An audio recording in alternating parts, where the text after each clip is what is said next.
Hello everyone, welcome to physics corner. Myself Mayank Bhardwaj. आज अपन solid state physics का lecture number 3 करने वाले हैं CU ATPG 2024 के लिए। तो ज़्यादा से ज़्यादा वीडियोस देखिएगा और चैनल को सब्सक्राइब कीजिएगा और अपने फ्रेंड्स को बताइए भैया वीडियो चल रही है, ये आप देख सकते हैं, ठीक है। और चैनल को अपने ज़्यादा ज़्यादा बढ़ाइएगा। अपने स्टूडेंट जो भी देख रहे हैं वो ज़्यादा से ज़्यादा अपने चैनल को डिस्ट्रीब्यूट कीजिएगा और सब ये वीडियो देख सकें, ठीक है। और चैनल को ज़रूर से ज़रूर सब्सक्राइब कीजिएगा, ठीक है। तो देखिएगा अपन इसमें आगे बढ़ते हैं।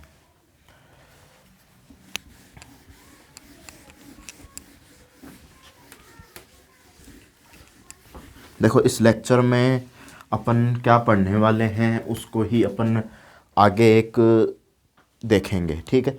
देखो, सॉलिड्स के बारे में अपन ने लेक्चर नंबर फर्स्ट में क्या देखा। सबसे पहले लेक्चर नंबर फर्स्ट में अपन ने सॉलिड्स के बारे में देखा कि भैया सॉलिड्स क्या होता है, सॉलिड क्या होता है, ठीक है। सबसे पहले अपन ने सॉलिड्स के बारे में डिस्कशन किया, भाई सॉलिड क्या होता है, ठीक है।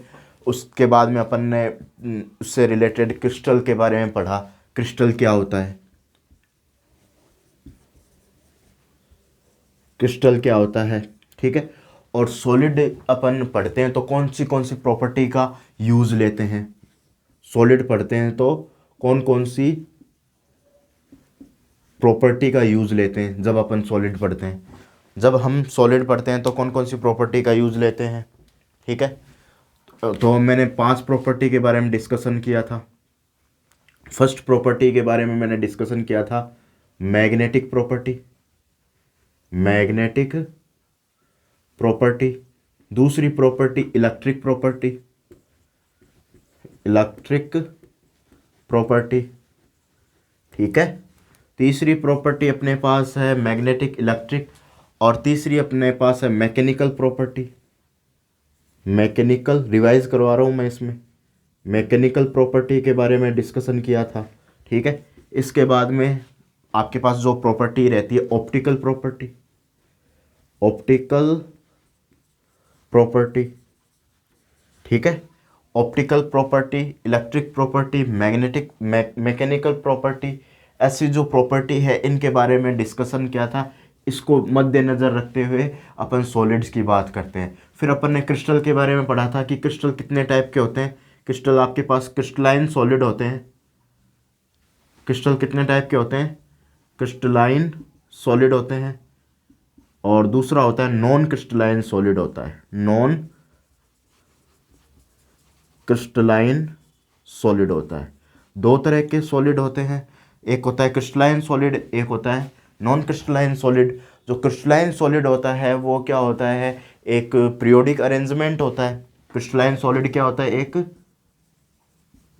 पीरियोडिक अरेंजमेंट से रिप्रेजेंट किया जाता है, पीरियोडिक अरेंजमेंट से रिप्रेजेंट किया जाता है। और इसको नॉन क्रिस्टलाइन सॉलिड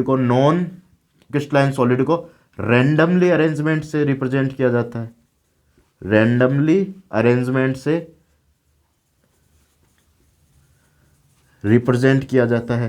तो ऐसे अपन ने स्टडी की थी। अब इसके ही आगे अपना टॉपिक है यूनिट सेल, तो उसके बारे में अपन डिस्कशन करेंगे। तो देखिएगा उसको किस वे में अपन देखते हैं। एक नेक्स्ट टॉपिक है उसके बारे में अपन डिस्कशन करेंगे, यूनिट सेल के बारे में। तो देखिएगा किस वे में उस टॉपिक की अपन स्टडी करते हैं। तो देखते जाइएगा, अपने चैनल पर देखते जाइएगा किस तरीके से यूनिट सेल के बारे में डिस्कशन करते हैं। ये छोटे छोटे चीज़ें पूछ ली जाती है CUET एग्ज़ाम में, छोटी छोटी चीज़ें आपसे पूछ ली जाती हैं। तो किस वे में इसकी स्टडी करते हैं वो देखिएगा, ठीक है। इसके बाद में अपने हैं यूनिट सेल के बारे में स्टडी कर रहे हैं। किसके बारे में, यूनिट सेल के बारे में स्टडी कर रहे हैं, ठीक है। यूनिट सेल के बारे में स्टडी कर रहे हैं। तो इसमें आप लिख सकते हैं the smallest cell, the smallest cell क्या होगी आपके पास, smallest cell on which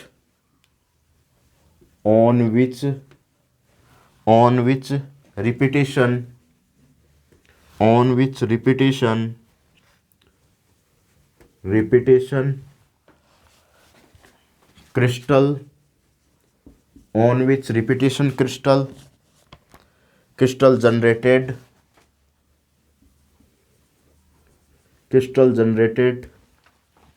known as unit cell, unit cell किसको कहते हैं अपन कि स्मॉलेस्ट सेल होती है। यूनिट सेल क्या होती है आपके पास, एक स्मॉलेस्ट सेल होती है, उनके रिपीटेशन से क्या होगा, पूरा क्रिस्टल जनरेट किया जा सकता है, पूरा क्रिस्टल को जनरेट किया जा सकता है, बनाया जा सकता है। जैसे आपके पास ये कोई क्रिस्टल है और मैं इसको बराबर भागों में डिवाइड कर दूं, मान लो इस तरीके से बराबर भागों में मैंने इसको डिवाइड कर दिया इस वे में, ठीक है, इस वे में बराबर भागों में इसको डिवाइड कर दिया इस तरीके से, ठीक है। ये सारे क्या हैं आपके पास, बराबर भाग हैं। तो ये जो यूनिट, ये आपके पास जो सेल होगी ये सबसे स्मॉलेस्ट है, सबसे क्या है, स्मॉलेस्ट है। और ये स्मॉलेस्ट सेल है और इसको बार बार रिपीट करेंगे, यहाँ पर रिपीट किया, ऊपर रिपीट किया, फिर आगे रिपीट किया, फिर आगे रिपीट किया, फिर आगे रिपीट किया और फिर इसको आगे रिपीट किया, ऐसे बार बार रिपीट करेंगे तो पूरी यूनिट बन जाएगी। यानी ये स्मॉलेस्ट सेल की वजह से पूरा क्रिस्टल, ये पूरा क्या है, ये आपके पास क्रिस्टल किससे बना होता है, लैटिस प्लस बेसिस से बना होता है, लैटिस प्लस बेसिस से आपके पास पूरा क्रिस्टल बना होता है। तो ये पूरा क्रिस्टल आपके पास क्या हो जाएगा, बन जाएगा। तो वो स्मॉलेस्ट सेल कौन सी होगी आपके पास, यूनिट सेल होगी। और ये यूनिट सेल के टाइप पढ़ें तो एग्जाम्पल लिख लीजिएगा एक बार, एग्जाम्पल यूनिट सेल का एक एग्जाम्पल देंगे अपन यहाँ पर, यूनिट सेल का एक example. If a wall made by bricks मतलब ईंट, then it generated on the repetition of bricks, then it generated on repetition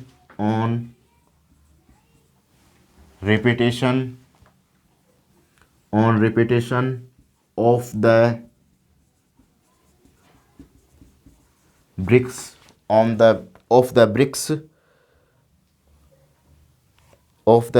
so that bricks in a wall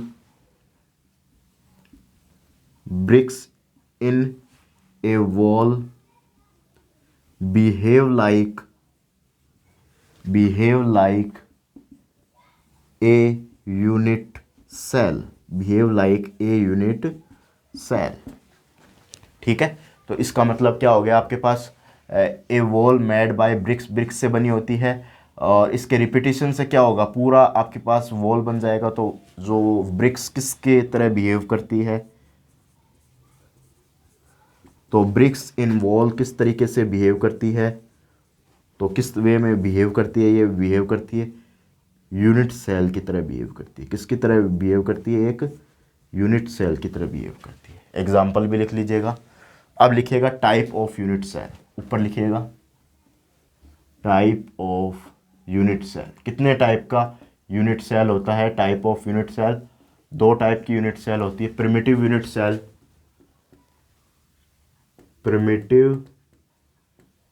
cell और दूसरी होती है non primitive unit cell. Non primitive unit cell, दो type का unit cell होता है, primitive unit cell और non primitive unit cell. अब हेडिंग डालिएगा प्रिमिटिव यूनिट सेल। तो प्रिमिटिव यूनिट सेल क्या होता है उसके बारे में अपन डिस्कशन करते हैं। ये लिख लीजिएगा एक बार, फिर आगे चलते हैं अपन। ये लिखिएगा, फिर अपन आगे चल रहे हैं।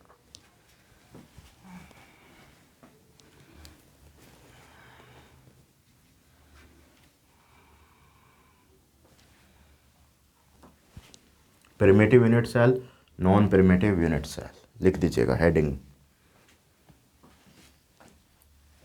अब हेडिंग डालिएगा primitive unit cell.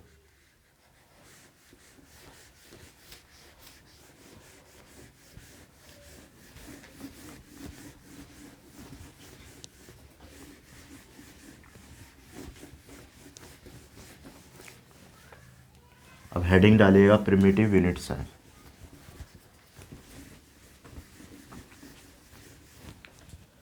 Primitive unit cell heading डालिएगा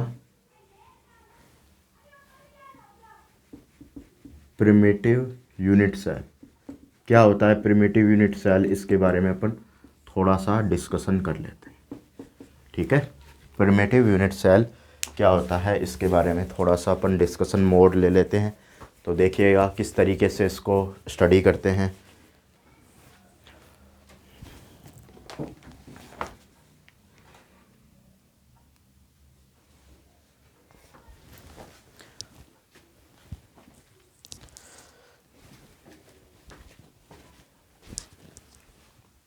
देखिएगा प्रिमिटिव यूनिट सेल टाइप लिखिएगा।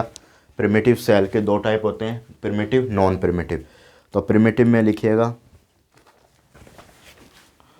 The unit cell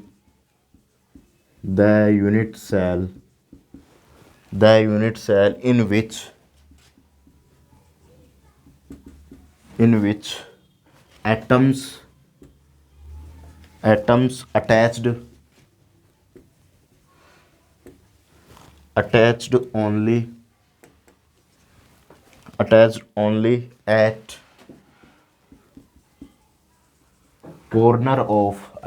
only at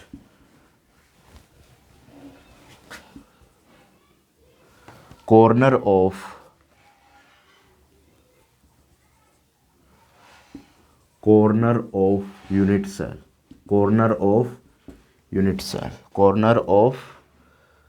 unit cell, known as primitive unit cell,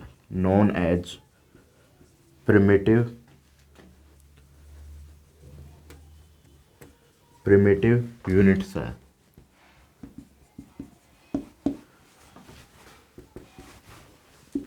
ठीक है, जो the unit cell in which atom attached only at corner of unit cell known as, आपके पास primitive unit cell corner पे ही attach हो तो इसके जो इफेक्टिव नंबर कितना होगा, if effective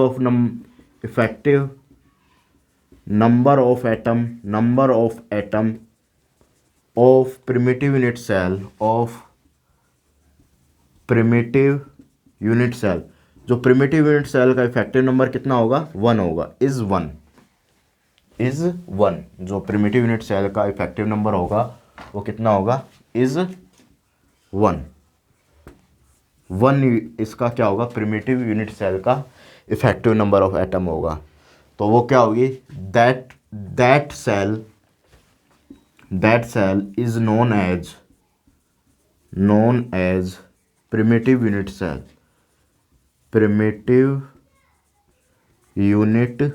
that cell is known as primitive unit cell. जो आपके पास इफेक्टिव नंबर ऑफ एटम होगा वो क्या होगा, इसके लिए 1 होगा।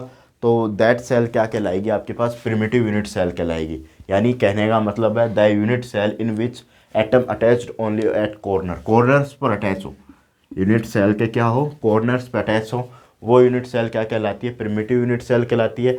और इफेक्टिव नंबर ऑफ एटम, इस प्रिमिटिव यूनिट सेल का इफेक्टिव नंबर ऑफ एटम कितना होगा, वो 1 लिया जाएगा। जो इफेक्टिव नंबर ऑफ एटम इस यूनिट सेल का लिया जाता है वो आपके पास 1 लिया जाता है, हमेशा इसके लिए 1 लिया जाता है। तो इसको क्या बोलते हैं, प्रिमिटिव यूनिट सेल बोलते हैं।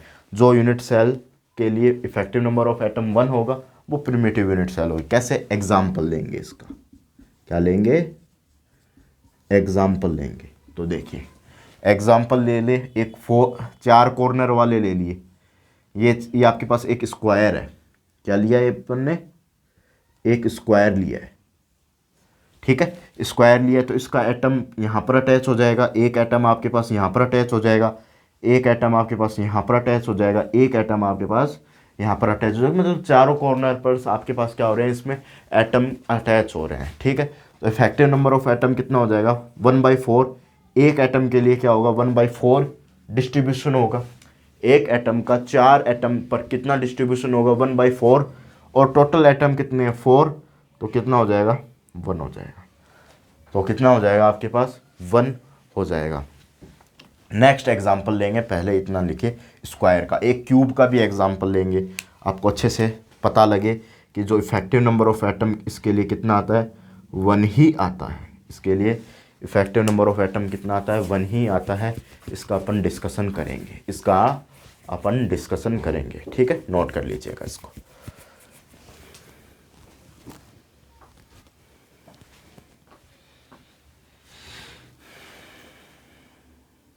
अब नेक्स्ट एग्जांपल देखिएगा।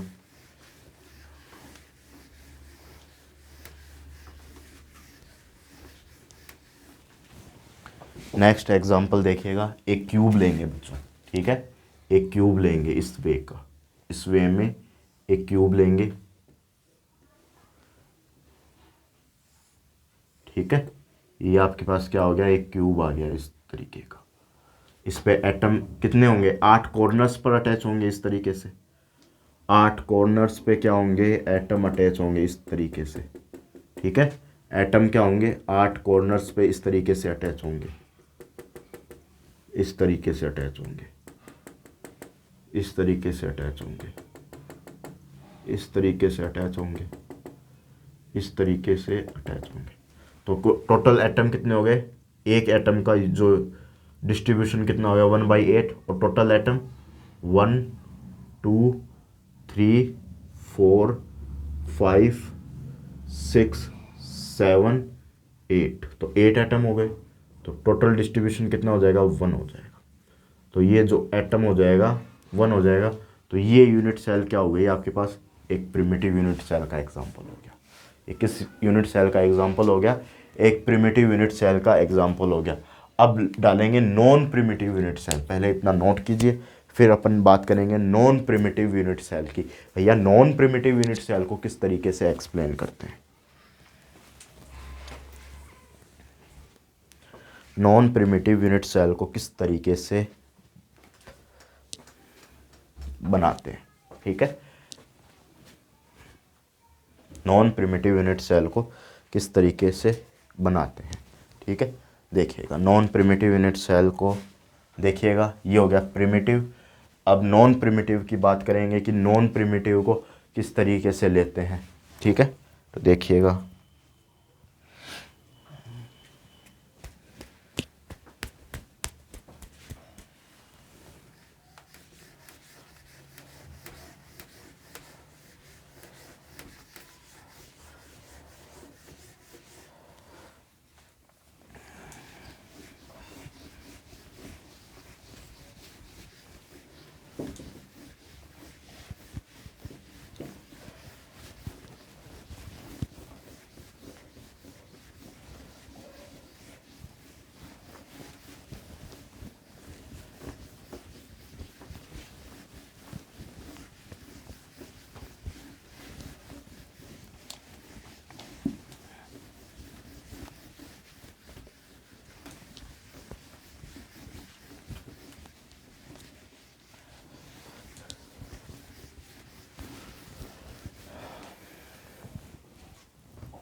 नॉन प्रिमिटिव यूनिट सेल, ठीक है, नॉन प्रिमिटिव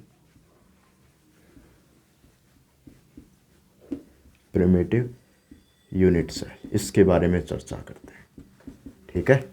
इसके बारे में अपन थोड़ी चर्चा करते हैं, ठीक है। नॉन प्रिमिटिव यूनिट सेल, तो नॉन प्रिमिटिव में क्या होगा कि वही वाला पूरा लिखना है।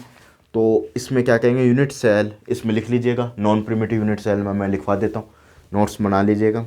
The unit cell in which atoms attached at another place also including corner तो इंक्लूड किया ही जाएगा, इसके अलावा आपके पास अनदर प्लेस पे भी एटम हो सकते हैं, another place also including corner, ठीक है। The unit cell in which atoms attached at another place also including also including corner, also including corner, corners को भी अपन इंक्लूड कर सकते हैं, ठीक है। These unit cell are known as non primitive unit cell, these unit cell are known as non primitive unit cell, these unit cell are known as non-primitive unit cell. The effective number of atom is unit cell if, ये line मैं लिखवा देता हूँ, note डाल के लिखिएगा, if effective number of atom, effective number of atom, these type of effective number of atom, these unit cell is more than one, more than one, one से क्या होगी ये यूनिट सेल की इफेक्टिव नंबर क्या होगा, one से ज़्यादा होगा। इस यूनिट सेल का जो इफेक्टिव नंबर ऑफ एटम है वो क्या होगा, वो वन से ज़्यादा लिया जाएगा। किससे ज़्यादा लिया जाएगा, वन से ज़्यादा लिया जाएगा, एक से अधिक होगा। इस यूनिट सेल का जो इफेक्टिव नंबर ऑफ एटम है वो एक से अधिक होगा, ठीक है। और effective number of atom per unit cell is, per unit cell, effective number of atom per unit cell, ऐसा भी लिख सकते हो, effective number of atom per unit cell, per unit cell of these unit cell is more than one, ठीक है। Example लिख सकते हैं इसमें, ठीक है। एग्जाम्पल देख सकते हैं, कौन कौन से एग्जाम्पल अपन इसमें इंक्लूड करेंगे जो क्या होगी, आपके पास वन से ज़्यादा इफेक्टिव नंबर ऑफ एटम होंगे। किस यूनिट सेल के वन से ज़्यादा आपके पास इफेक्टिव नंबर ऑफ एटम होंगे वो देख सकते हैं। सबसे पहले BCC, बॉडी सेंटर्ड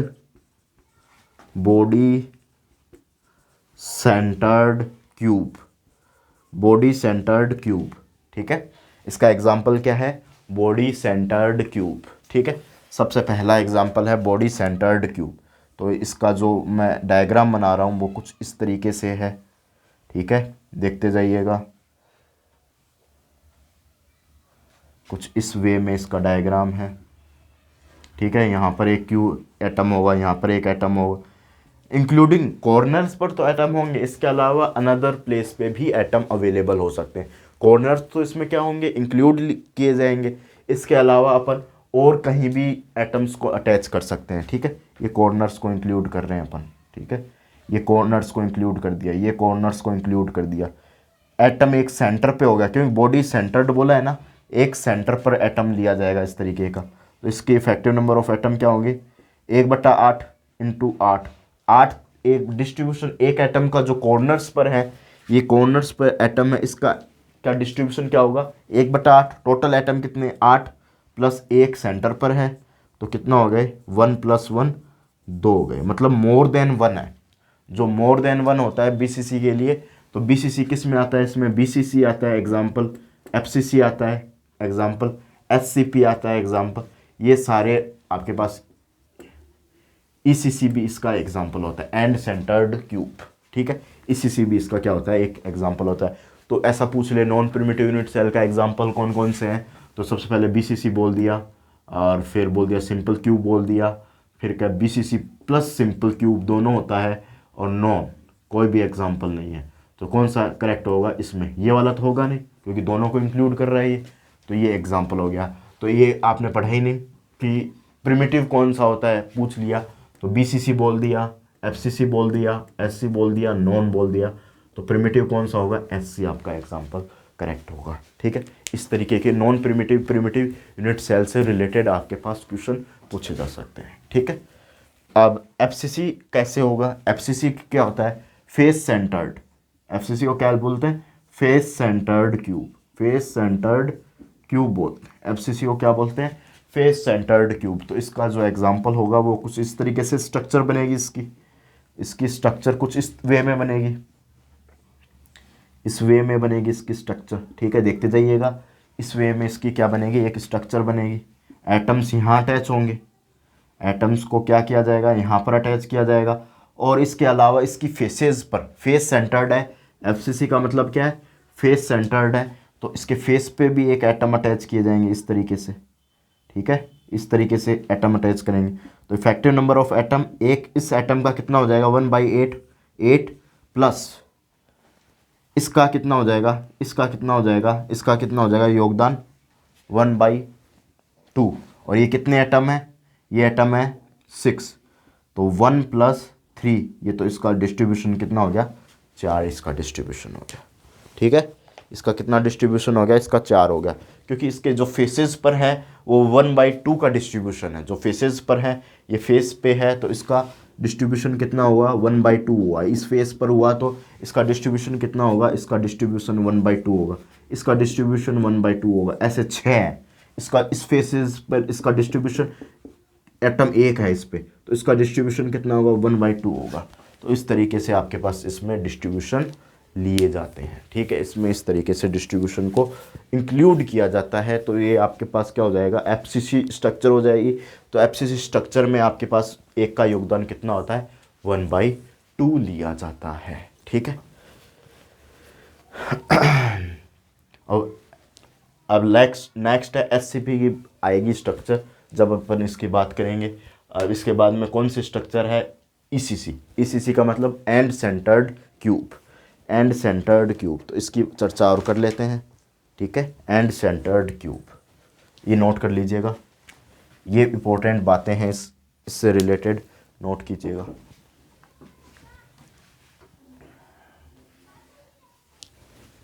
ठीक है, नेक्स्ट देखिएगा।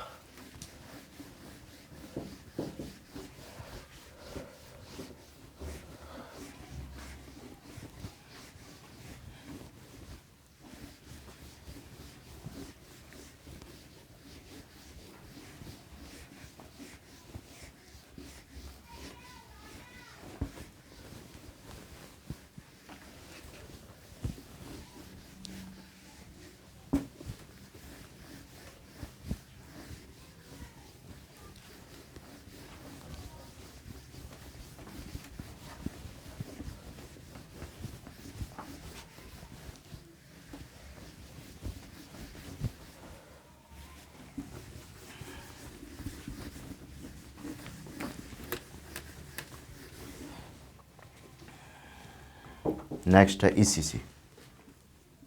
ECC and centred cube, and centred cube इसका एग्जांपल है, एंड सेंटर्ड क्यूब, ठीक है। तो देखिएगा, इसका एक जो एग्जांपल है, डायग्राम मैं बना देता हूँ। इस तरीके का इसका डायग्राम बनेगा, ठीक है। देखते जाइएगा इसका डायग्राम किस वे में बनेगा। तो ये आपके पास डायग्राम है, कॉर्नर्स पे तो अवेलेबल ही होंगे, इस तरीके के एटम क्या होंगे कॉर्नर्स पे तो अवेलेबल ही होंगे। और कहाँ पर अवेलेबल होंगे इसके अलावा एक ऊपर अवेलेबल होगा, एक नीचे अवेलेबल होगा। इसका कितना योगदान होगा 1/8 होगा। इसका डिस्ट्रीब्यूशन कितना होगा 1/8, 8 एटम है, प्लस ये कितने एटम है, एक ऊपर है एक नीचे, इसका योगदान 1/2 और 2 एटम है, ये 1 हो जाएगा, ये 1 हो जाएगा, तो 1 + 1 ये 2 हो जाएंगे, ठीक है। तो इफेक्टिव नंबर ऑफ एटम कितने हो जाएंगे इसके, effective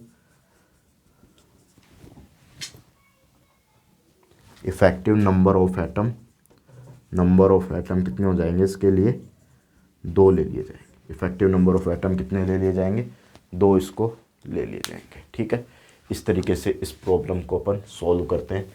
primitive unit cell, non primitive unit cell है, इसके बारे में डिस्कशन करते हैं। अब ब्रेवियस लैटिस के बारे में डिस्कशन करेंगे और सिंपल क्यूब के बारे में डिस्कशन करेंगे।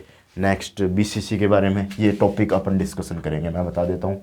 ये आपके पास सिंपल क्यूब के बारे में डिस्कशन करेंगे, बीसीसी के बारे में डिस्कसन करेंगे, एफसीसी के बारे में डिस्कशन करेंगे, एससीपी के बारे में डिस्कशन करेंगे, डायमंड के बारे में डिस्कस करेंगे। डायमंड जो स्ट्रक्चर होती है उसके बारे में, डायमंड स्ट्रक्चर है उसके बारे में डिस्कशन करेंगे, ठीक है। ये टॉपिक इंक्लूड है, ठीक है।